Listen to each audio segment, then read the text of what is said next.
అంచేత మనం దేవుని రూపాన్ని చూడడానికి ఆశపడకుండా ఆయన స్వరూపాన్ని తెలుసుకోవడం ప్రయత్నం చేయాలి. కాబట్టి ఈ ఫోటోలు పెట్టడం, సిలువలు వేసుకోవడం, రకరకాల గుర్తులు పెట్టుకోవడం అనేవి మానేస్తే మనకి ఎంతో ఆరోగ్యం, క్షేమం. అంచేత అలాంటి వారందరూ ఏం చేయాలంటే దేవుడిని స్పష్టంగా తెలుసుకోవాలి. తెలుసుకోకుండా ఇలాగా ఈ ఫోటోల మీద, రూపాల మీద, ఈ శిల్పాల మీద, విగ్రహాల మీద మనసు పెట్టుకుంటే దేవుడు తెలియదు. అంచేత దేవుడికి రూపం లేదనేది మనం గ్రహించవలసిన ప్రాథమికమైన విషయం. ఆయన స్వరూపం గలవాడు. 18వ కీర్తన 30వ వచనంలో దేవుడు యథార్థవంతుడు. దేవుడు యథార్థవంతుడు. ఆయన స్వరూపము యథార్థమైనది.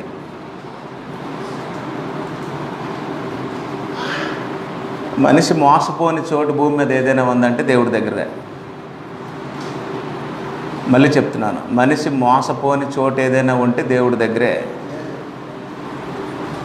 దేవుడి దగ్గరికి వచ్చేవాడు మోసపోడు. దేవుడు కాని దాని దగ్గరికి వెళ్ళి దేవుడు అనుకుంటే మోసపోతాడు. ఎందుకంటే ఆ దేవుని యొక్క స్వరూపము యథార్థమైన స్వరూపం. దేవుడు యథార్థవంతుడు. యథార్థవంతుడు అనేది మీరు క్రింద రాసుకోండి, ABCD రాసుకోండి. దేవుని స్వరూపము యథార్థమైనది. దేవుని స్వరూపము యథార్థమైనది. ప్రసంగి గ్రంథములో మహోన్నతుడైన దేవుడు మానవుడిని ఇలా సృష్టించాడు అని రాస్తుంది. 7:29 ప్రసంగి 7:29లో ఇది ఒకటి మాత్రము నేను కనుగొంటిని, ఏమనగా దేవుడు నరులను యథార్థవంతులుగా. అదండి, అంటే పుట్టుకతో ఏమొచ్చింది నరుడికి? అంటే మరి పాపం ఎలాగొస్తుంది? అందువల్ల జన్మ పాపము లేదు. జన్మ పాపము లేదు. గర్భఫలము యెహోవా ఇచ్చు బహుమానం. అంటే అప్పుడు పాప బహుమానం ఇస్తాడా? పాపాన్ని బహుమానంగా ఇస్తాడా? ఇవ్వడం. కాబట్టి మనుషులకి అర్థం కాక నా తల్లి పాపంలో నన్ను గర్భం ధరించింది, నేను పాపంలో పుట్టినవాడను అని దావీదు తన వ్యక్తిగతమైన పాపాన్ని దేవుడి దగ్గర ఒప్పుకునే సందర్భాన్ని అర్థం చేసుకోలేక ఏం చేశారంటే, ఓహో లోకములో పుడితే పాపము అని వర్ణించారు. జన్మ పాపము అనేది మనుష్యుని యొక్క వర్ణన, గ్రంథం చెప్పే సత్యం కాదు. అది తలలోపట్లేదు మీరు. నా తల్లి 51వ కీర్తన 11వ వచనం చదవ. 51వ కీర్తన తీయండి.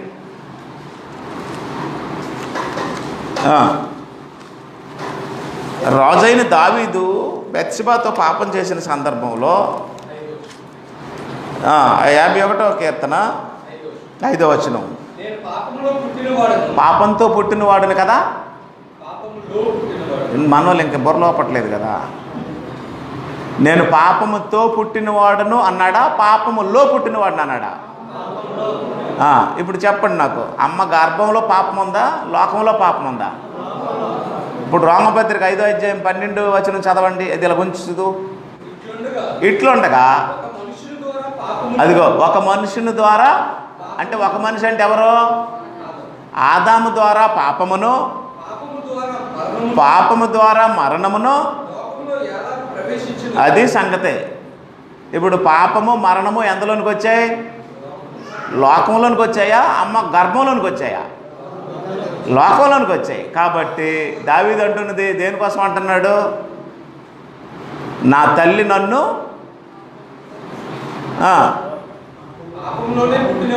పాపముల్లో పుట్టానన్నాడా, పాపముల్లో పుట్టానన్నాడా, పాపంతో పుట్టానన్నాడా? అప్పుడు పాపం ఎక్కడుందన్నాడు? కాబట్టి ఎందులో పుట్టాడు? లోకంలో పుట్టాడు అన్నాడు. లోకమే పాపము గల లోకము. ఒక మనుషుని ద్వారా పాపము లోకంలోనికి వస్తే నా తల్లి ఎక్కడ గర్భం ధరించింది? నన్ను లోకంలో గర్భం ధరించిందంటే లోకంలో ఏముంది? పాపం ఉంది. కాబట్టి నేను ఎక్కడ పుట్టాను? పాపంలో పుట్టానంటే ఎందులో పుట్టానని అర్థం? పాపలోకంలో పుట్టానని అర్థం తప్ప పాపంతో పుట్టానని దాని అర్థము కాదు. అది అలాగ అర్థం చేసుకోక జన్మ పాపం ఉందని బోధించారు. బైబిల్ ఏమంటుందంటే యెహోవా దయ వల్ల మేము ఒక మనుషుని సంపాదించుకున్నాం. ఆదాము తన భార్య అయిన అవ్వను కూడినప్పుడు, ఆదికాండం 4:1 ఆదాము తన భార్య అయిన అవ్వను కూడినప్పుడు ఆమె గర్భవతి అయి కయ్యూనుని కన్నదట. అప్పుడు కయ్యూను పుట్టినప్పుడు వాళ్ళు అన్నారట, యెహోవా దయ వల్ల మేము ఒక మనుషుని. అప్పుడు అలాగనకూడదు, గర్భఫలం పాపం అయితే యెహోవా దయ వల్ల మాకు ఒక పాపి పుట్టాడు అన్నట్టు అలా రాసిందా? ఆ మహోన్నతుడైన యెహోవా మాకు ఒక పాపిని పుట్టించాడు. మా ఇంట్లో ఒక పాపి వెలిసాడు. ఇవాళ మా ఆవిడ ఒక పాపిని కాసింది. ఎవరైనా వాళ్ళకు అనుకుంటారా? ఆడబిడ్డ మగబిడ్డ అని అడుగుతారు. తమ్ముడు అన్నయ్య మాకు ఒక పాపి పుట్టింది అన్నయ్య ఇవాళ ప్రార్థన చేయండి అని అంటారా? పాపే గర్భఫలము యెహోవా ఇచ్చు బహుమానానికి మీరు పాపాన్ని అంటగడతారా? జన్మ పాపాన్ని అంటగడతారా? గ్రంథంలో జన్మ పాపం ఉందని బోధించిందా? లోకంలో పాపం ఉందని గ్రంథం బోధించింది. దావీదు తల్లే కాదు, ఏ తల్లి అయినా సరే ఎందులో గర్భం ధరిస్తుంది? లోకంలోనే గర్భం ధరిస్తుంది. నా తల్లి ఈ లోకంలోనే నన్ను కాసింది, మీ తల్లి ఈ లోకంలోనే మిమ్మల్ని కాసింది. అయితే ఒక పొరపాటు జరిగిపోయింది. అది ఇప్పుడు మన పాఠం అన్నమాట. ఆ పాఠంలోకి వెళ్దాం. పోలికను పోగొట్టుకున్నాం. యవ్వనం వచ్చినప్పుడు పాపం చేయడానికి కూడా మనిషికి అర్హతలు ఉండాలి. ఎవడు పడితే వాడు పాప అవ్వడం అవుతాడా? అంట. ఎవడు పడితే వాడు పోలీస్ అవుతాడా? ఎవడు పడితే వాడు టీచర్ అవుతాడా? ఎవడు పడితే వాడు ఐఏఎస్ అవుతాడా? ఐపీఎస్ అవుతాడా? కాదు కదా. దానికి అర్హతలు ఉంటాయా ఉండవా? నేను ఫిట్గా ఉన్నానండి, మరి లాభం లేదు, నేను కూడా కొంచెం బలంగా ఉన్నాను, మీ డిపార్ట్మెంట్లో నన్ను కూడా జాయిన్ చేసుకోండి అని వెళ్ళాను అనుకోండి, తన్ని అవతలు దోహేస్తారు. ఏమ్మా నిజమా అబద్ధమా? ఫిట్నెస్ కాదు, అక్కడ క్వాలిఫికేషన్స్ ఉండాలి. కాబట్టి నేనేం చెప్తున్నానో జాగ్రత్తగా అర్థం చేసుకోండి. యెహోవా దయ వలన మేము ఒక మనుషుని సంపాదించుకున్నామని ఆదాము అవ్వలు అన్నారు. గర్భఫలము యెహోవా ఇచ్చు బహుమానం అని కీర్తనకారుడైన సొలొమోను అన్నాడు. అయితే ఈ దావీదు ఏమన్నాడు అంటే, నా తల్లి పాపంలో గర్భం ధరించింది. అప్పుడు పాపం ఎందులో ఉంది? లోకంలో ఉంది. ఏ తల్లి అయినా అదే, నీ తల్లేటి నా తల్లేటి ఎవరైనా సరే. ఆ ఉద్దేశంతో ఆయన మాట్లాడి తన వ్యక్తిగతమైన పాపాన్ని దేవుడి దగ్గర ఒప్పుకొని మారు మనసు పొంద ప్రయత్నం చేసినప్పుడు దేవుడు అతన్ని క్షమించాడు. ఆ సందర్భాన్ని ఆయన ఎత్తి రాస్తే దాన్ని ఏకం చేశారంటే బిడ్డలకు పాపాన్ని అంటగట్టేశారు. మన వీడియోలు చూడండి, వాట్సాప్లో ఫేస్బుక్లో చిన్న చిన్న పిల్లలు నీటిలో ముంచి తీసేస్తున్నాడు ఒకడు. పసిపిల్లలండి, చిన్న చిన్న పసిపిల్లలు తీసుకొని ఏం చేస్తున్నాడు? నీటిలో 3 సార్లు ముంచి తీసి, నేను చూశాను ఆ వీడియో. ఆ బిడ్డకు ఊపిరి అందదో, ఇలా ముంచేస్తున్నాడు మూర్ఖంగా. ఏం పాపం తెలిసే నా బిడ్డకి ఇస్తారు? చెప్పాడు, నమ్మి బాప్తిస్మం పొందినవాడు, సువార్త నమ్మే కెపాసిటీ రావాలి బాప్తిస్మం పొందేవాడికి. అవయవాలు పరిపక్వత చెందాలి, మంచి చెడ్ల జ్ఞానం ఉత్పత్తి అవ్వాలి పాపం చేసేవాడికి. ఇవేవి జరగకుండా, ఇవేవి తెలియకుండా జన్మ పాపం ఉందని చెప్పడం చాలా దౌర్భాగ్యం. కాబట్టి మనిషి జన్మతో పాపి కాడు, పాపం చేస్తే పాపి అవుతాడు. పాపము చేసినందున మరణం అందరికీ చేసినవాడే పాపి తప్ప పుట్టినవాడు పాపి కాదు. కాబట్టి దయతో మీరు అర్థం చేసుకోండి. ఇప్పుడు మనం ఏమి నేర్చుకుంటున్నామంటే, కీర్తనల గ్రంథం 18:30 దేవుడు యథార్థవంతుడు. యథార్థవంతుడు అంటే దేవునిలో మోసం ఉండదు. మనం పాపం చేసి తప్పు చేస్తే మనల్ని మనం మోసం చేసుకుంటాం, దేవుడిని మోసం చేయము. దేవుడు మోసపోడు. రాశాడు కదా గలతీ పత్రికలో, మోసపోకుడు, దేవుడు విక్రమింపబడివాడు కాడు, మనుష్యుడు ఏమి విత్తుతాడో అదే కోస్తాడు. దేవుడు మోసపోడు. మనం మోసపోతాం, మనం చేసిన పాపాలకి తప్పులకి మనం మోసపోతాం. దేవుడిని మోసం చేయలేము, మనం మోసపోతున్నాం. కాబట్టి దేవుడు యథార్థవంతుడు. అప్పుడు ప్రసంగి గ్రంథము 7వ అధ్యాయం 29వ వచనం, ఇది ఒకటి మాత్రము నేను కనుగొంటిని, తీయలేదా? అది తీయండి, తీస్తే మీకు గౌరవం, నాకు గౌరవం. అదొకటి చదవండి చాలు. ఇది ఒకటి మాత్రము నేను కనుగొంటిని, దేవుడు నరులను యథార్థవంతులుగా సృష్టించినప్పుడే నిన్ను యథార్థంగా సృష్టించాడు. అలా సృష్టించడానికి కారణం దేవుడు యథార్థవంతుడు. కానీ వారు వివిధమైన తంత్రములు కల్పించుకొని ఉన్నారు. అది దేవుడికి సంబంధించిన విషయం కాదు, అది నువ్వు చేసుకున్న పొరపాటు అన్నమాట. కాబట్టి దేవుడు ఆయన యథార్థ స్వరూపుడు, ఆయన స్వరూపం యథార్థమైనది, మోసం ఉండదు, మోసం చేయలేము దేవుడు. మనం మోసపోతాం.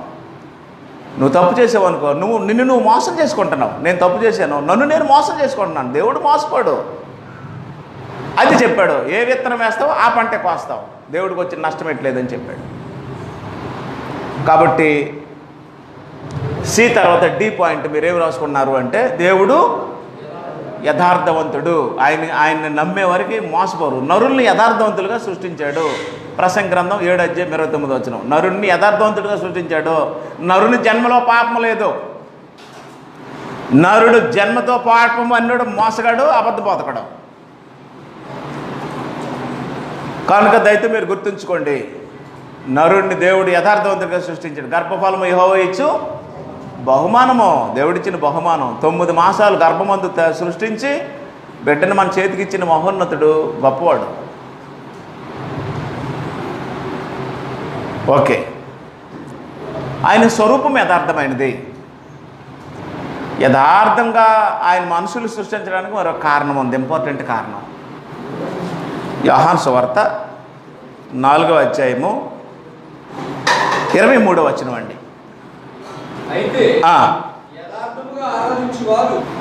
ఇప్పుడు దేవుణ్ణి మనుషులు ఏం చేయాలి? ఆరాధించాలి. ఓకేనా? దేవుణ్ణి మనుషులు ఏం చేయాలి? ఆరాధించాలి. అయితే ఎలాగ ఆరాధించాలి? యథార్థంగా ఆరాధించాలి. ఇప్పుడు యథార్థంగా ఆరాధించేవారు ఎలాగ ఆరాధిస్తారు? ఆత్మతోనూ. అది కింద ఆరాధన మెన్షన్ చేశాడు. 18వ కీర్తన 30వ వచనంలో దేవుడు ఎవరని రాస్తుంది? యథార్థవంతుడు. ఆయన స్వరూపం అది, మోసం ఉండదు. రెండో విషయం ఏంటి అంటే, అట్టిది యథార్థవంతుడైన దేవుడు నరుల్ని ఎలా సృష్టించాడు? ప్రసంగి 7:29 ప్రకారం. కాబట్టి దేవుడు నరులను యథార్థవంతులుగానే పుట్టించాడు. అక్కడికి అది క్లియర్ అయిపోయింది. యథార్థవంతులుగా పుట్టించిన ఈ మనుషులు తగు కాలమందు దేవునికి దూరమై పాపం చేసి దేవుడికి దూరమైనప్పుడు మళ్ళీ తన కుమారుడైన క్రీస్తు రక్తమంది పాపాలు కడిగి వెనక్కి తీసుకొచ్చి తను ఎలాగ ఆరాధించమంటున్నాడో? ఆత్మతోనూ సత్యంతోనూ ఆరాధించాలి. ఆరాధించేవాడు ఎలాగ ఉండాలి? యథార్థంగా ఉండాలి. అలాంటి వాడు దేవుడు. నీకు యథార్థంగా దేవుడిని ఆరాధించే స్వభావం వస్తే నీ దేవుడు నీ ఆరాధనను అంగీకరిస్తాడు. ఇప్పుడు ఆరాధించడానికి ఎక్కువ మంది వస్తున్నారు కదండి, 100. మీ సంఘంలో ఆరాధించడానికి ఎంతమంది వస్తారు అని అడిగితే మాకు ఒక 90 మంది వస్తారండి ఒక చోట. మరి ఇంకొక ఏరియాలో ఎంతమంది? మాకు ఒక ఏరియాలో 150 మంది వస్తారు ఆరాధనకి. మనకు ఎలా ఉంటుంది 150 మంది అంటే? మా సంఘం 150 మంది వస్తారండి ఆరాధనకు ఉదయం.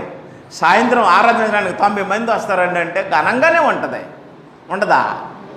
అయితే అక్కడ రెండు విషయాలు వచ్చే వరకు ఉండాలట. దేవుడు ఏ స్వరూపని మనం ఈ 2వ పాయింట్లో చెప్పుకున్నాం.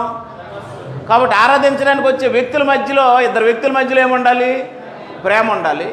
అదే సమయంలో ఆ దేవుడు యథార్థవంతుడు కాబట్టి ఆరాధించడానికి వచ్చే వ్యక్తులకి ఏముండాలి? యథార్థత ఉండాలి. అలాగ అర్థమైతే కదా మనుషులు అలా తయారవుతారు. మీకు అర్థమైందో లేదో? ఇప్పుడు దేవుని స్వరూపము ఇలాంటిదని నీకు అర్థమైతే కదా నువ్వు అలవస్తావు. నీకు అలాగ అర్థం అవ్వకుండా దేవుడు దేవుడు దేవుడు అంటే నీకేంటి అర్థమవుతుంది? నీకేం తెలుస్తుంది దేవుడి గురించి? అంచేత దయతో మీరు గమనించండి, ఆయన స్వరూపము నీకు తెలియకుండా నువ్వు ఆయన కోరుకున్నట్టు జీవించలేవు. ఆయన కోరుకున్నట్టు జీవించకపోతే ఆ పోలికలోకి మార్చబడలేవు. అందువల్ల దయతో మీరు దేవుడిని స్పష్టంగా ఇలాగా తెలుసుకొని పరిచయం చేసుకోండి. నిన్ను సృష్టించినప్పుడు పాపిగా సృష్టించలేదు, ఎందుకంటే ఆయన పరిశుద్ధుడు, యథార్థంగా సృష్టించాడు. ఈ యథార్థంగా సృష్టించినటువంటి ఈ వ్యక్తి ఏమయ్యాడంటే వివిధమైన తంత్రాలు కల్పించుకొని మా దేవునికి దూరం అయిపోయాడు. యథార్థంగా సృష్టించడంలో మరొక విషయం ఏంటంటే జన్మలో పాపం లేదని దేవుడు క్లియర్ చేశాడు. కాబట్టి మనిషి పుట్టుకతో పాపి కాడు. మూడో విషయం ఏంటంటే ఇట్టి మానవుడు పాపం చేసి దేవునికి దూరం అయితే తన స్వరూపాన్ని గ్రహించి నా దేవుడు యథార్థవంతుడు, నేను ఆయన్ని యథార్థంగా ఆరాధించాలని ఆయన దగ్గరికి రావాలని కోరుకుంటున్నాడు దేవుడు. కాబట్టి నువ్వు ఆరాధించడానికి వచ్చినప్పుడు ఎలా రావాలి? అర్థం అట్లా యథార్థమైన హృదయంతో, మనస్సాక్షికి కల్మషం తోచనేటువంటి పరిస్థితుల్లో నీ బుద్ధికి నీ మనసుకి తోచినట్టు కాకుండా, నీకు నచ్చినట్టు కాకుండా దేవుని సన్నిధికి వచ్చేటట్లు మనుషులు దేవుడు సృష్టించాడు. అదే ఆయన స్వరూపం. నీ దేవుడు యథార్థవంతుడు, నిన్ను యథార్థంగా ఆరాధించమని కోరుతున్నాడు. ఆయనకు ఆరాధకులు కావాలి. సతీష్, నీకు అర్థమవుతుంది కదా, ఆయన్ని ఆరాధించేవారు కావాలి. ఆరాధించడానికి నువ్వు పనికొచ్చే మనిషి అవ్వాలి. అప్పుడు ఏం చేయాలంటే నువ్వు యథార్థంగా ఉన్నావులేవు చూసుకో. అది ఎప్పుడు వస్తుందంటే నీ దేవుడు యథార్థవంతుడు, ఆయన స్వరూపం యథార్థమైందని నీకు తెలిస్తే అది వస్తుంది. రెండోది, ఒక మనిషితో నువ్వు మనసు కలిసి ప్రేమతో ఉండాలా. అప్పుడు ఎప్పుడు తెలుస్తుందంటే నీ దేవుడు ప్రేమ స్వరూపం తెలిస్తే నీకు వస్తుంది. మూడోది, ఒక మనిషిని ఒక మనిషి దగ్గర అబద్ధాలు ఆడి మోసం చేసే పరిస్థితి నీకు ఉండకుండా ఉండాలి అంటే నీ దేవుడు సత్యవంతుడని తెలిస్తే నీకు వస్తుంది. ఇత్యాది లక్షణాలు, ఇత్యాది గుణాలు, ఈ విధమైనటువంటి స్వరూపం కలిగిన వాడు దేవుడు. కాబట్టి దేవుడి స్వరూపం తెలియకుండా దేవుడిని సమీపించకూడదు. దేవుని స్వరూపం అది. కాబట్టి మన స్వరూపం ముందు మన పోలుకు చెప్పున. కాబట్టి ఈ స్వరూపం యేసుప్రభువుకు ఉంది, ఈ స్వరూపం దేవుడికి ఉంది, ఈ స్వరూపం పరిశుద్ధాత్మకు ఉంది. అప్పుడు రెండో మాటకి వెళ్దాం. ఆదికాండము 5వ అధ్యాయము 1వ వచనం.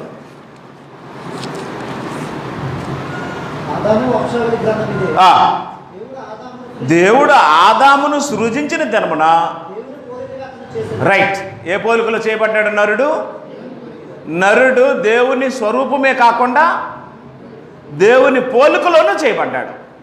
అది మీరు గుర్తుంచుకోండి. యాకోబు పత్రిక 3వ అధ్యాయం 9వ వచనం. దీనితోనే, అంటే నాలుకతోనే తండ్రి అయిన ప్రభువుని స్తుతింతుము, దీనితోనే దేవుని పోలికగా పుట్టిన నరులను మనిషిని శపిస్తాం. వచనం చదవండి. 1 కొరింథీ పత్రిక 11వ అధ్యాయము 7వ వచనంలో, పురుషుడైతే పురుషుడు ఎవరి పోలిక? దేవుని పోలికయు మహిమయునై ఉన్నాడు. కాబట్టి ఇప్పుడు ఎవరి గురించి మాట్లాడుతున్నాడో? పురుషుడు. ఇది ఒక ప్రత్యేకమైన మాట. బైబిల్ నందు మరొక ప్రత్యేకమైన విషయం ఉంది. ఏంటి అంటే పురుషుని కొరకే స్త్రీ కానీ స్త్రీ కొరకు పురుషుడు కాదు అన్నాడు. దేవుడు తన సంకల్పాన్ని బట్టి పురుషుడిని ముందు సృజించి, సృజించబడినటువంటి ఈ పురుషుడిని తన పోలికలో సృజించి, అలా సృజించినటువంటి ఈ పురుషుడికి నాయకుడుగా ఉండే అవకాశాన్ని ఇచ్చాడు. కాబట్టి గృహ పరిపాలన, భార్యని పరిపాలించి ఏలుబడి చేసే పద్ధతి ఎవరి చేతిలో ఉంది? పురుషుని చేతిలో ఉంది. గృహ పరిపాలన స్త్రీలు చేసుకుంటారు. పురుషుని కొరకే స్త్రీ. నువ్వు చదివినా చదవకపోయినా, తెలివైన స్త్రీవైనా తెలివి తక్కువ స్త్రీవైనా, ఏ స్థాయిలో ఉన్న వ్యక్తివైనా సరే నువ్వు స్త్రీవి. అప్పుడు దేవుడు ఏం కోరుకున్నాడు అంటే ఈ స్త్రీని పురుషుని యొక్క అధికారం కింద పెట్టాలని కోరుకున్నాడు. అందుకే చెప్పాడు, పురుషుని కొరకే స్త్రీ కానీ స్త్రీ కొరకు పురుషుడు కాదు. రెండోది, పురుషుడు ఎవరి పోలికలో సృష్టించబడ్డాడు? దేవుని పోలిక, దేవుని మహిమ కొరకు సృష్టించబడ్డాడట. మరి ఏంటండి పక్షపాతమా? పురుషుడికే అంత అధికారం ఇచ్చి పురుషుడి కోసమే మమ్మల్ని సృజించాడా? మేము అలాంటి వారమా అని అంటే అది నన్ను అడగకూడదు. ఎవరిని అడగాలి? దేవుడిని అడగాలి. అడిగితే ఆయన ఒప్పుకోడు. చెప్పాడు, అవునుగా నువ్వు మనుషుడా, సృజించబడినది సృజించు వానితో నీవు నన్ను ఎందుకు ఇలా సృజించావని అడగదగునా అని రెడ్డి. కొమ్మరవాణి దగ్గరికి కొండెళ్ళి నువ్వు అంత బాగా చేసావు, నన్ను ఎంత చిన్న కొండ చేసావు, నన్ను ఎందుకు చిన్నది చేసావంటే కొమ్మరవాడు ఏం చేస్తాడట, నీకు ఎక్స్ట్రాలు ఎక్కువైపు అవతల పోయి కింద పడేస్తాడు, బాగా పగిలిపోతాడు. అంచేత ఎవరి పాత్ర ఏదో దేవుని సంకల్పం కొరకు ఎవరిని ఎలా సృజించాడనే విషయాలు తెలుసుకోవాల్సిన అవసరం ఉంది. ఆదాం చెప్పాడు, ఆదాం అన్నాడు, యెహోవా దయ వల్ల మేము ఒక మనుషుని, అదే ఆదాం అవ్వాలి దేవుడు చెప్పాడు, ఆయన పోలికలో సృజించాడు. కాబట్టి ఇప్పుడు ఏం జరిగిందంటే మనుషుడు దేవుని యొక్క స్వరూపాన్ని గ్రహించినట్లే ఆయన పోలికను కూడా గ్రహించాలి. ఓకేనా? రైట్. ఆయన పోలికకు సంబంధించిన మొదటి విషయం,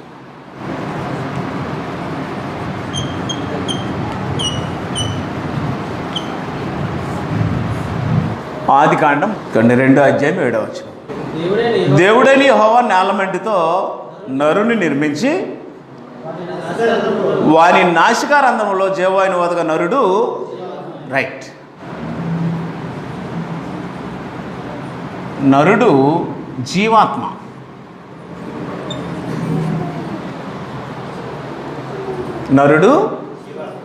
నరుడు జీవాత్మ, జీవించు ఆత్మ, జీవాత్మ.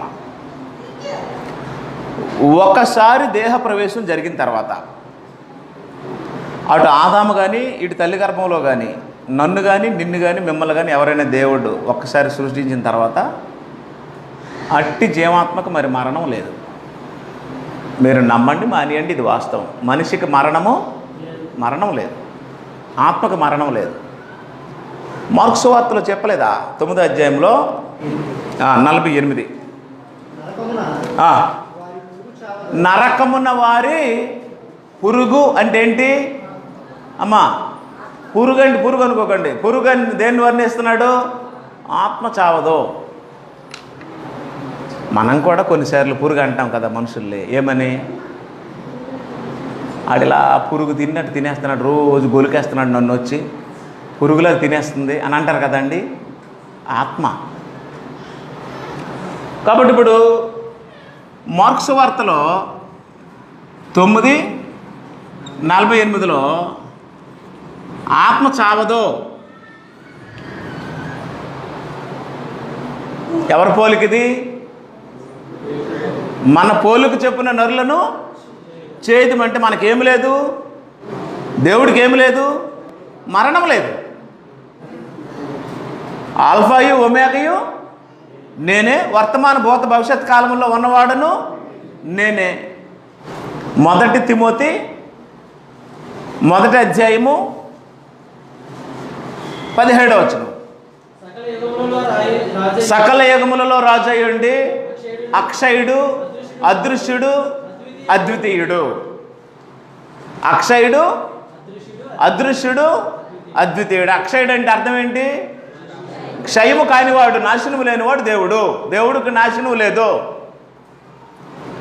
అలా చెప్పిన తర్వాత ఏం చెప్పాడంటే 6వ అధ్యాయము 16వ వచనంలో చదవండి.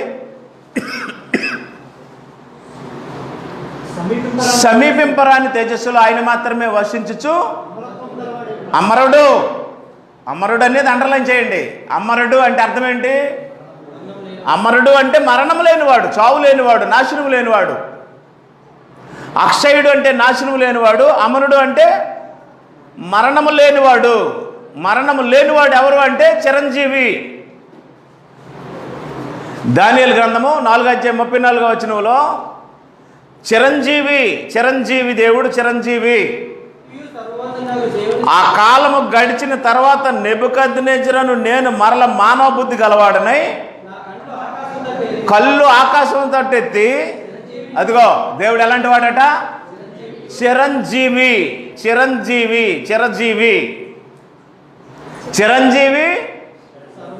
సర్వోన్నతుడైన దేవుడిని స్తోత్రం చేసి కనపరిచాడట. కాబట్టి దేవుడు ఎలాంటి జీవి? చిరంజీవి, చిరకాలం ఉన్నవాడు, ఆది అంతము లేనివాడు, ఆల్ఫాయు ఒమేగయు ఆయనే, వర్తమాన భూత భవిష్యత్ కాలాల్లో ఉన్నవాడు ఆయనకి క్షయము కానీ మరణము కానీ ఉండవు. అట్టి దేవుడు ఎలాంటి వాడు అంటే ఆత్మగా ఉన్నాడు. ఆ ఆత్మగా ఉన్న దేవుడు మానవుణ్ణి ఆత్మగానే సృజించాడు. అంటే ఎలాంటి పోలిక అంటే చావు లేని పోలిక. అమ్మ మీరు చెప్పండి, మనము చనిపోతామా? అమ్మా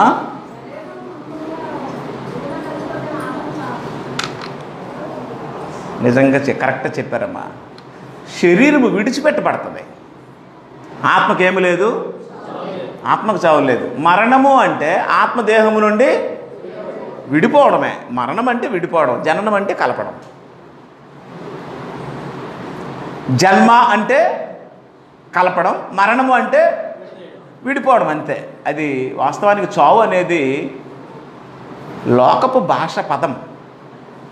చచ్చిపోయాడురా, చచ్చిపోయిందిరా అనే పదము, ఆ పదాలు ఇక్కడో కాదు, ఎక్కడవి లోకములో ఉండే భాషలో నుంచి వచ్చాయి. డెత్ అనే పదాలు, నాట్ డెత్, అస్లీపింగ్, స్లీపింగ్, అస్లీప్, నిద్రపోతున్నారు. తెస్సలోనికైలకు రాసిన మొదటి పత్రిక 4:13 సహోదరులారా, నిరీక్షణ లేని ఇతరుల వారే మీరు దుఃఖపడుకున్న నిమిత్తము నిద్రించున్న వారిని గురించి మీకు తెలియకుండా మాకు ఇష్టం లేదు. కాబట్టి బైబిల్ భాష ఆత్మ సంబంధమైన భాష. పదం ఏంటంటే నిద్రలోకి వెళ్తావు తప్ప చావు కాదు. అది చావు కాదు. మనిషికి మరణం లేదు, మీరు నమ్మండి మానేయండి. దేహం విడిచిపెట్టబడతావు. నువ్వు మొన్నే కనుక మొన్న అయిపోతావు. మన్ను ప్రసంగి గ్రంథం 12 చెప్పాడు కదా, మొన్నైనది వెనకటి వల్లే మరలా భూమికి చేరును ఆత్మ తాను దయచేసిన. కాబట్టి ఒక పదార్థము, భౌతికమైనటువంటి ప్రకృతి సంబంధమైన ఒక పదార్థాన్ని దేవుడు బొమ్మగా చేసి, ఆ బొమ్మకు రూపాన్ని ఇచ్చి, ఆ బొమ్మ యొక్క నాసిక రంధ్రంలో జీవవాయువును వదిలితే చిరంజీవి దగ్గర నుండి జీవాత్మ వచ్చింది. చిరంజీవి సర్వోన్నతుడైన వాని దగ్గర నుండి నరుని యొక్క శరీరంలోనికి ఏమొచ్చిందంటే జీవాత్మ వచ్చింది. ఈ జీవాత్మ ఇచ్చిన వాడు అమరుడు. అమరుడు అంటే ఆయనకి ఏమి లేదు, చావు లేదు. అమరుడు దగ్గర నుండి ఆయన పోలినటువంటి ఆత్మ కూడా ఏమి లేదు, చావు లేదు. మీరు నమ్మినా నమ్మకపోయినా ఇది సత్యం. మనిషికి శరీరం విడిచిపెట్టబడుతుంది కానీ ఆత్మకేమి లేదు, చావు లేదు. కావాలంటే తెస్సలోనికైలకు రాసిన పత్రిక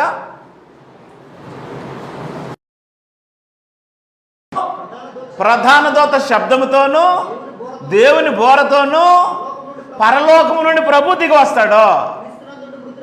అదిగో క్రీస్తునందుండి మృతులైన వారు ఏం చేస్తారు అంటే యేసు ప్రభువుని మొట్టమొదట చూసే ఛాన్స్ ఎవరికి వచ్చింది? బ్రతుకున్న వాళ్ళకి వచ్చిందా, నిద్రించిన వాళ్ళకి వచ్చిందా? వాళ్ళు ధన్యులా, మనం ధన్యులా? మీకు అర్థం అవట్లేదా? వాళ్ళు చచ్చిపోయారేటి బాబు అని ఏడుస్తున్నాం కానీ వాస్తవానికి వాళ్ళు ధన్యులు. ఫస్ట్ ఎవరిని చూస్తారు? వాళ్ళు ప్రభువుని ఫస్ట్ ఎదుర్కొనే అవకాశం దేవుడు వాళ్ళకి ఇస్తాడు. ఆ తర్వాత మనకి ఆ మీదట సజీవులమై నిలిచి ఉండి మనము ప్రభువుని ఎదుర్కొనేట్టుగా ఆకాశం మనం మేఘాలమే కొనుకోబడదు. 18వ వచనం మీద దృష్టి పెట్టి చదువు. కాబట్టి ఈ మాటల చేత ఒకరినొకడు ఆదరించుకోనండి. అసలు వదిలేసావు. 17వ వచనం, ఆ మీదట సజీవులమై నిలిచి ఉండి మనము ఆకాశ మండలముల మీద మేఘంలో కొనుకోబడతాం. అది నువ్వు సదాకాలము ఉండే వ్యక్తివే కానీ చచ్చిపోయే వ్యక్తివి కావు.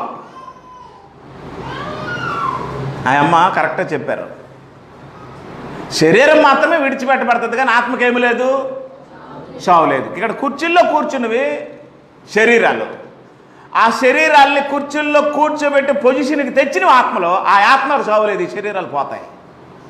ఎందుకంటే దేవుడు చెప్పాడు నువ్వు మొన్నే కనుక మొన్నే. అయితే ప్రకృతి సంబంధమైన మనిషికి ఆత్మ సంబంధమైన విషయాలు అర్థం అవ్వట. అవి అతనికి ఎలాగొంటాయి? వెర్రితనముగా పిచ్చిలాగా ఉంటుంది అనమాట. మీరు ఎవరినైనా లోక సంబంధం తీసుకొచ్చి ఉదయం నుండి సాయంత్రం వరకు ఇక్కడ కూర్చోబెట్టండి, గింజుకుంటాడు. దేవుడు జీవాత్మనిచ్చాడు. ఇచ్చినటువంటి దేవుడు ఏ ఆత్మ ఉన్నాడు? మార్కు సువార్త 14 అధ్యాయం 2వ వచనాన్ని మనం చదివినట్లయితే 61. అయితే ఆయన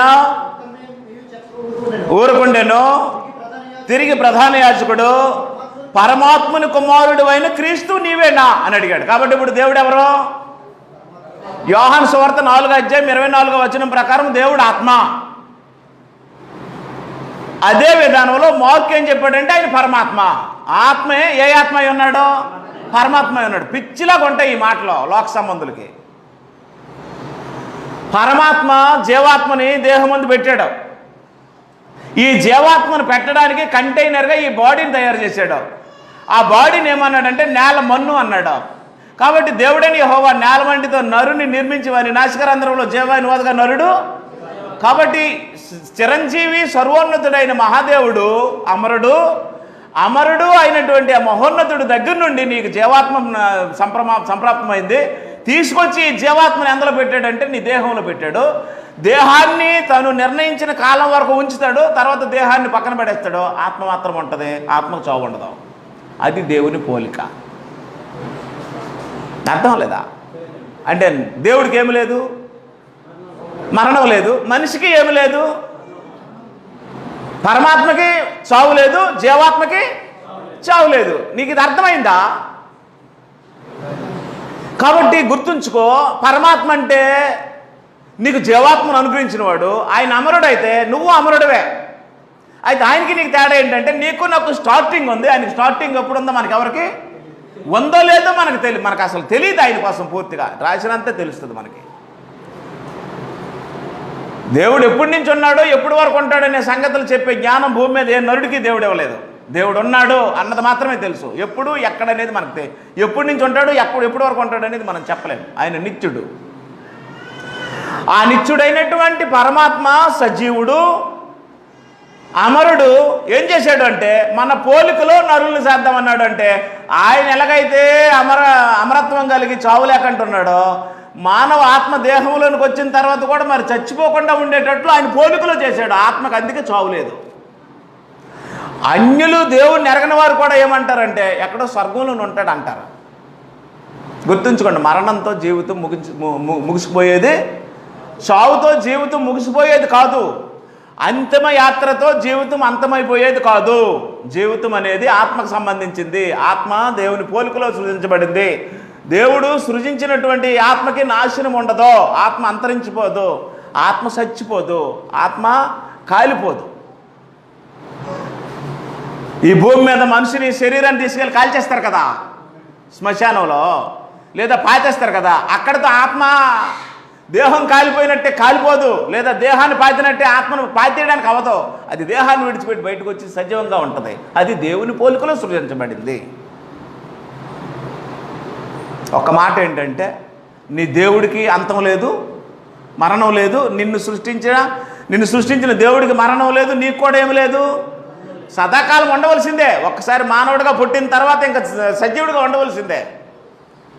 నేను చచ్చిపోతానంటే కుదరదు. నేను ఇంతకుముందు చెప్పానో లేదో మీకు మరొకసారి చెప్తాను. ఎక్కడేమో ఉండాలని ఉంటుంది, అక్కడేమో చావాలని ఉంటుంది అట మరుడికి. ఎక్కడ? నరకంలో అగ్ని బాధ తట్టుకోలేక ఏం కోరుతాడట? చచ్చిపోతే బాగుంది అంటాడు. అక్కడ చావడానికి అవ్వదు. ఎక్కడేమో ఈ వాతావరణము, బంధాలు, అనుబంధాలు, ఈ ప్రకృతితో ఉండే తీపి, ఇవన్నీ ఇంకా చూడాలని ఆయుష్ని ఎమ్మని కోరుతాడు. ఇక్కడ చావు వద్దంటాడట, అక్కడ చావు కావాలంటాడట. ఇక్కడ వద్దన్నా రాక తప్పదు, అక్కడ కావాలన్నా రాదు. ఓకేనా? టోటల్గా మనం తెలుసుకోవాల్సిన విషయం ఏంటంటే నువ్వు దేవుని పోలికలో సృష్టించబడ్డావు అంటే అర్థం ఏంటంటే నిన్ను జీవాత్మగా సృజించి నీ దేహంలో పెట్టిన వాడికి మరణం లేదు. జీవాత్మగా దేహంలోనికి వచ్చిన తర్వాత నుండి నీకు అసలు మరణమే లేదు. దేహం మాత్రమే విడిచిపెట్టబడుతుంది. సదాకాలం ఉండేది ఆత్మ. అదొకటే. అర్థం లేదా? రైట్. 1 కొరింథీ పత్రిక 6వ అధ్యాయము 10వ వచనం కదండి, ఏమండి? 12. ఓకే 12. ఏం చెప్పాడు అంటే నరుడు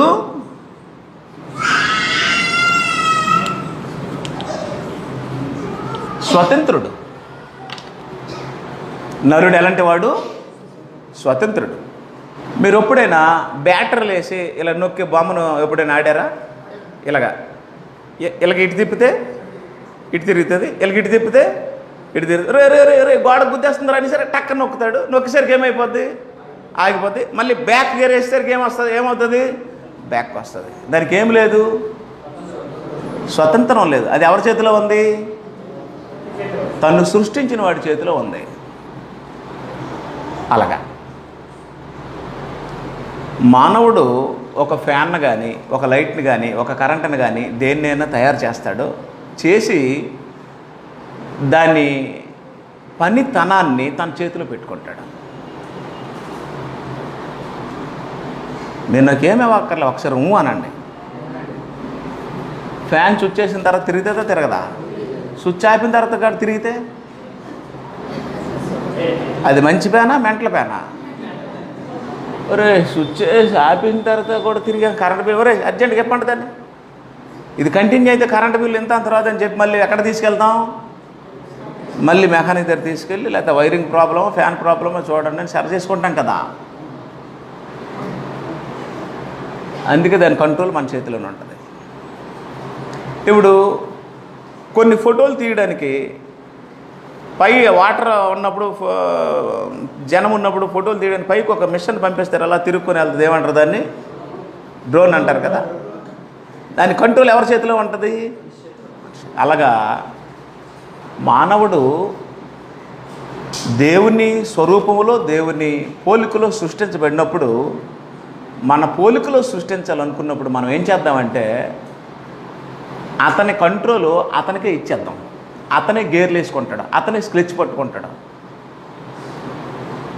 రెడ్డి అతనే యాక్సిలేటర్ ఇచ్చుకుంటాడు, అతనే ఆయిల్ పోసుకుంటాడు, అన్నీ అతనే చూసుకుంటాడు. ఆడు బతికితే వస్తాడు, సత్తాడు, ఆడికి ఇచ్చేద్దామని ఇచ్చాడు అనమాట. ఆయన చేత ఇప్పుడు మనుషులు ఏమవుతున్నారు? రాలిపోతున్నారు. మీకు అర్థం అవట్లేదా? అదే ఇందాక ఏ బండి చెప్పారండి? కేటీఎం అంత స్పీడ్కి వెళ్ళినప్పుడు కంట్రోల్ దేవుడి చేతిలో ఉందనుకోండి, ఏం చేస్తాడు? అంత స్పీడ్కి వెళ్ళినప్పుడు దేవుడు ఏం చేయడు, ఇలాగంటే మళ్ళీ వెనకొచ్చి ఇక్కడ ఉంటాడు. సార్ నేను కొంచెం అర్జెంటుగా ఆఫీస్కి వెళ్ళాలి, వాడు కేటీఎం మీద రాలిపోతున్నాడు, నన్ను కొంచెం ముందుకు పంపించండి సార్ అన్నాం అనుకోండి, అప్పుడు ఏం చేస్తాడు? ఆడిని నెల వెనక పెట్టి నన్ను ఇలా ముందు పెట్టేస్తాడు. కంట్రోల్ ఎవరి చేతిలో ఉంది? దేవుడి చేతిలో. అలా చేశాడా మనుషుల్ని? చేశాడా? అలా చేయలే. మరి సర్వ స్వతంత్రం ఎవరికి ఇచ్చాడు? ఆయన చేతిలో ఉంచుకొని మనల్ని ఆడిస్తున్నాడా? ఆడించలే. నువ్వు ఆడిందే ఆట, నువ్వు పాడిందే పాట, ఇదిగో నీకు తాళం ఇచ్చేసారు, మనకి ఇచ్చాడు. ఇక నువ్వు వాడుతావో పాడుతావో, గెంతుతావో తుల్లుతావో, సస్తావో బ్రతుకుతావో, నీ ఇష్టం.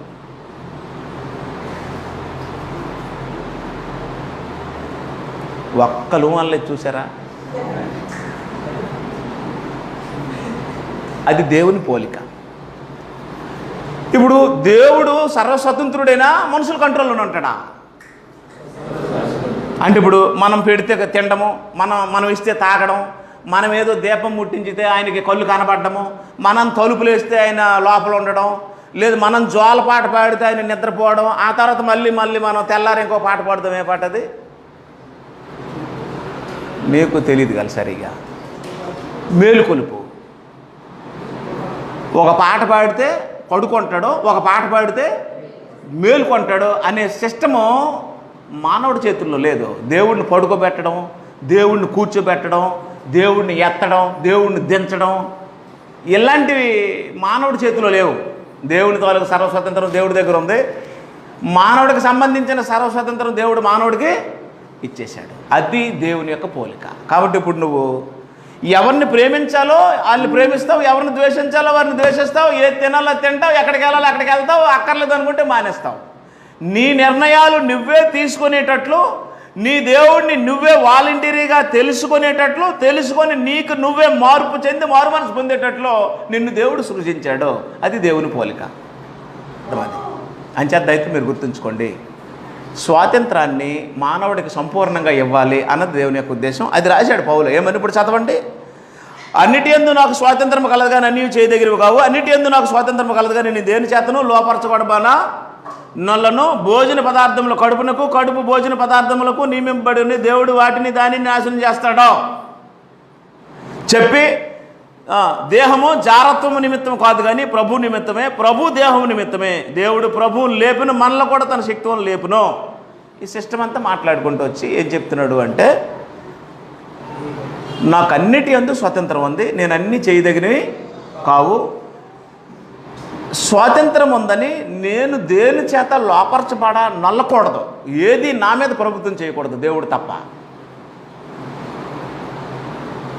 నీకు స్వతంత్రం ఇచ్చినవాడు తప్ప మిగతా ఎవరు నీ మీద ప్రభుత్వం చేయకూడదు. అలాగున దేవుడు మానవుడికి జన్మనిచ్చాడు. మీరు చెప్పండి, మీకు స్వతంత్రం ఉందా లేదా? లేదా? మీరు నిర్ణయాలు తీసుకోగలరా, తీసుకోలేరా? తీసుకోగలరు. అలాంటిది మానవుడికి ఇవ్వాలని దేవుడు నిర్ణయించాడు, ఇచ్చేశాడు. ఇక నీ ఇష్టమా, నీ చేతిలో ఉంది. అతన్ని మార్చు తండ్రి, ఆవిడ్ని మార్చు తండ్రి, మార్చునైనా దిద్దునైనా మార్చునైనా త్రిప్పునైనా కుదరదు. నువ్వు మారవలసిందే. మీకు అర్థమైందో లేదో? నీలో రావాల మార్పు. వచ్చినప్పుడు నువ్వు తిరుగుతావు దేవుని వైపు. అలాగ దేవుడు నరుడిని స్వతంత్రుడిగా చేశాడు. చేశాడా, చేయలేదా? చేశాడు. ఇంత స్వతంత్రుడిగా చేసినటువంటి నరుడిని దేవుడు ఏం చేశాడంటే ఒక విషయం చెప్పాడు. 2 కొరింథీ పత్రిక 5వ అధ్యాయం 9-10 వచనాలు చెప్తాడు. 2 కొరింథీ పత్రిక 5వ అధ్యాయము 9-10 వచనాల్లో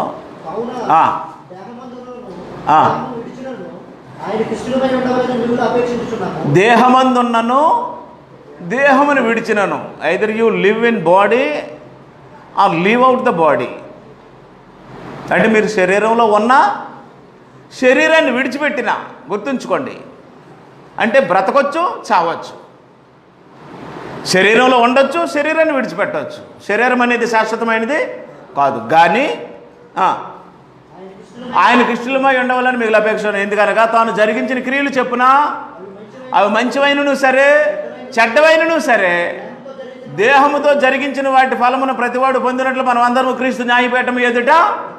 కాబట్టి ఏం చెప్పాడంటే ఫైనల్గా ఇంత స్వతంత్రం ఇచ్చినటువంటి మానవుడికి దేవుడు ఏం చెప్పాడంటే, తీర్పు ఉంది, జాగ్రత్త.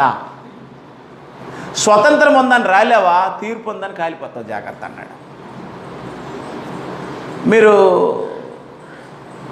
ప్రసంగి 11వ అధ్యాయం, ప్రసంగి గ్రంథము 11వ అధ్యాయం 9వ వచనంలో, యవనుడా, ఏరే యవనస్తులు ఏరే. మొన్న బెంగళూరులో యవనస్తులు మీటింగ్ పెట్టారు ఆన్లైన్లో. ఎంఆర్ఎస్ పాలియా సంఘం చాలా బాగా యవనస్తులందరూ ఆన్లైన్ మీటింగ్ పెట్టుకున్నారు. ఇక్కడి నుంచి గరివుడి నుంచి నేను వాక్యం చెప్పాను. అక్కడ వాళ్ళు యవనస్తులందరూ చర్చ్ బిల్డింగ్లో కూర్చొని పెద్ద డిస్ప్లే పెట్టుకున్నారు చర్చ్ బిల్డింగ్. బాగున్నారు. యవనుడా నీ యవనమందు సంతోషంగా ఉండు, సంతుష్టిగా ఉండని ప్రవర్తించు, అసలు మర్చిపోకు, అన్నీ చెయ్యు. ఏముందని గుర్తుంచుకొని చేయమన్నాడు, తీర్పు ఉందని గుర్తుంచుకొని చెయ్యి. అంటే స్వాతంత్రం ఇచ్చిన దేవుడు హెచ్చరించాడు, జాగ్రత్త, తీర్పు తీరుస్తాను నేను అని హెచ్చరించాడు. దేవుడు విడిచిపెట్టాడు.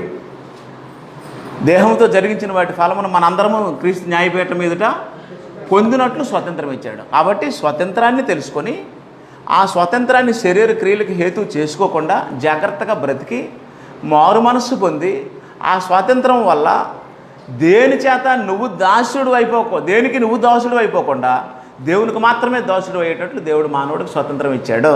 అంటే దేవుడు ఎలాంటి స్వతంత్రుడో మానవుడు కూడా అలాంటి స్వతంత్రుడే. ఆ స్వాతంత్రము దేవుని పోలిన స్వాతంత్రం. ఫస్ట్ ఏంటి, దేవుని పోలికకి సంబంధించి ఫస్ట్ ఏంటి రాసుకున్నాం మనం, దేవుడు ఆత్మ, మనిషి కూడా ఆత్మే. అప్పుడు దేవుడికి ఏమి లేదు, చావు లేదు. మానవుడికి ఏమి లేదు, చావు లేదు. రెండోది ఏంటి, నరుడు స్వతంత్రుడు, దేవుడు స్వతంత్రుడే. ఏదైనా నిర్ణయాలు తీసుకోవాలంటే దేవుడు ఎవరిని అడగవలసిన అవసరమో లేదు. అలాగే నరుడు కూడా నిర్ణయాలు తీసుకోగలిగే శక్తివంతుడే. అయితే ఇక్కడ దేవుడికి నరుడికి తేడా ఏంటంటే, నరుడికి స్వాతంత్రాన్ని ఇచ్చిన దేవుడు శరీరాన్ని కూడా ఇచ్చాడు కదా, ఆ శరీరంతో చేసే క్రియల విషయంలో లెక్క అడుగుతాడు, తీర్పు తీరుస్తాడు. అది రెండోది. అయితే మూడో విషయం ఏంటి అంటే,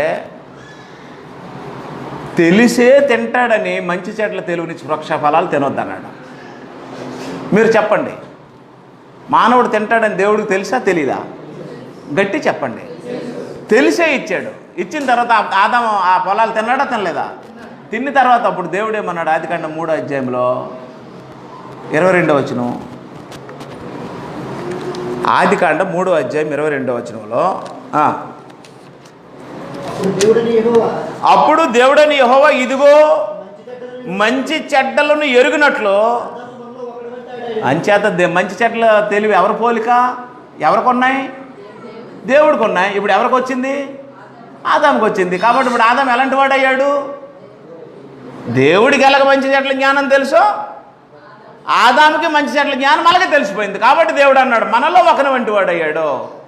ఏమండి, మరి మనలో ఒకని వంటి వాడు ఇతను అవుతాడని తెలిసి ఆ తోటలో ఈ చెట్టు ఎందుకు వేయాలి అంటే అవుతాడని తెలిసే వేసాను అన్నాడు దేవుడు.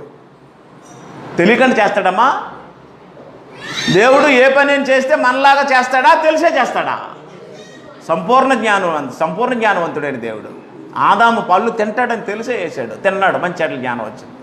మనకందరికీ అది ప్రాప్తమైంది. ఇప్పుడు మంచి చెట్ల జ్ఞానం అందరికీ ఉంది, లేదండి?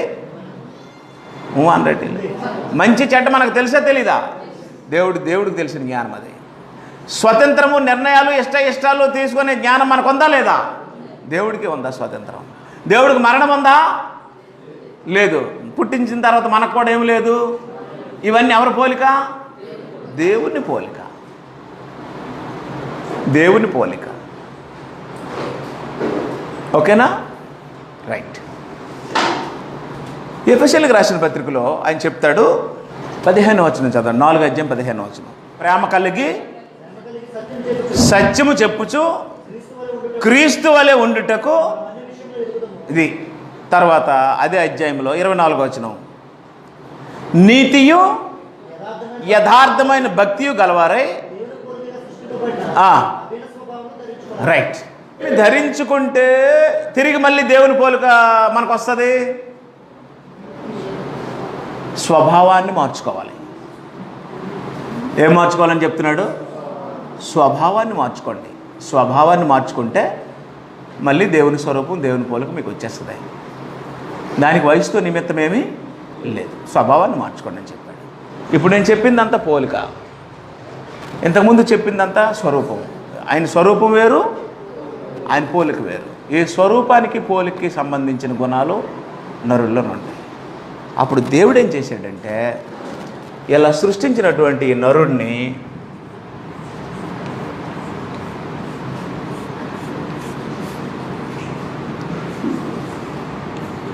దేహమందు పరిమితి చేశాడు.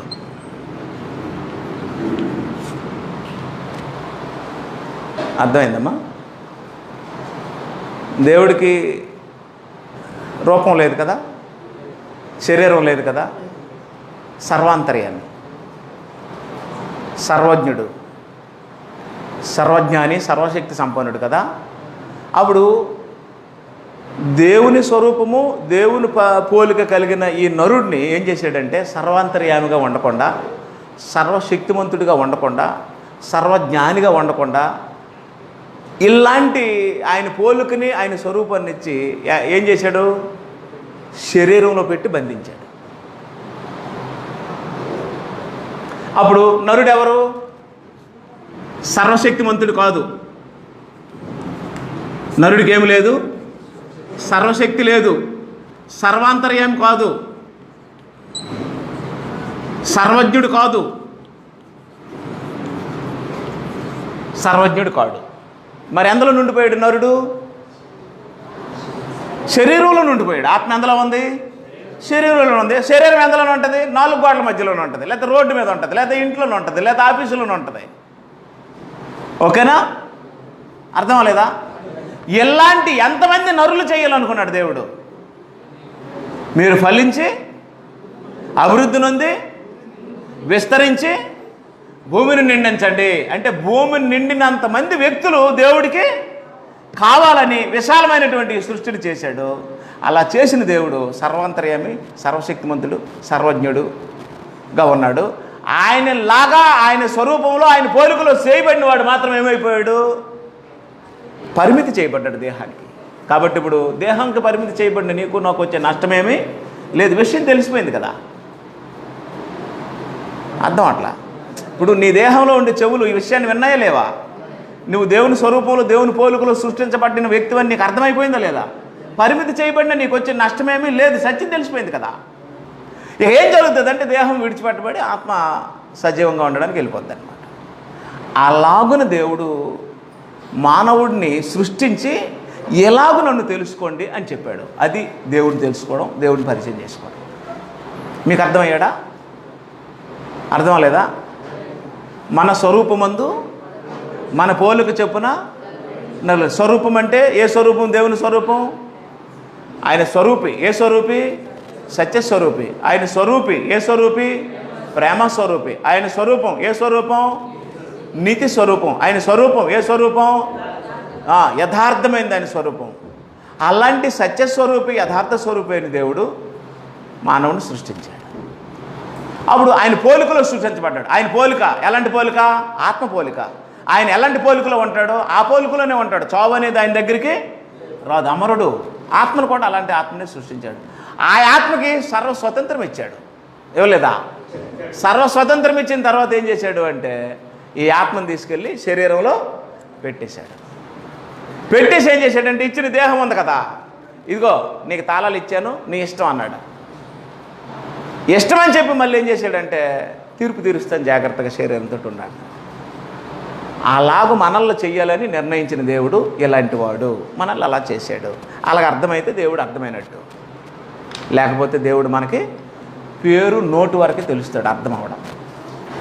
ఓకేనండి?